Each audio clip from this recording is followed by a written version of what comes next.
একজন যোদ্ধা, যার হাতে যুদ্ধ মানে ছিল ঝড়, আর যার নাম শুনলে শত্রুরা কেঁপে উঠত। যুদ্ধ চলছে তীব্রভাবে। শত্রু বাহিনী সংখ্যায় অনেক বেশি, মুসলিম বাহিনী কিছুটা দুর্বল অবস্থায়। সেনাপতি খালিদ ইবনে ওয়ালিদ রাদিয়াল্লাহু তাআলা আনহু, তিনি যুদ্ধক্ষেত্র পর্যবেক্ষণ করলেন। তার চোখে ছিল অদ্ভুত আত্মবিশ্বাস। তিনি বললেন, আজ আমরা পিছু হটব না।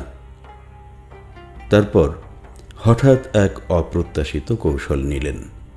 তিনি সেনাদের বিভিন্ন দলে ভাগ করে বারবার আক্রমণের দিক পরিবর্তন করতে লাগলেন। শত্রুরা বিভ্রান্ত হয়ে গেল। তারা বুঝতেই পারছিল না আসল আক্রমণ কোথা থেকে আসছে।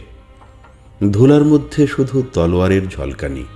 একজন সৈনিক চিৎকার করে বলল, ওরা মনে করছে আমরা নতুন নতুন সৈন্য আনছি।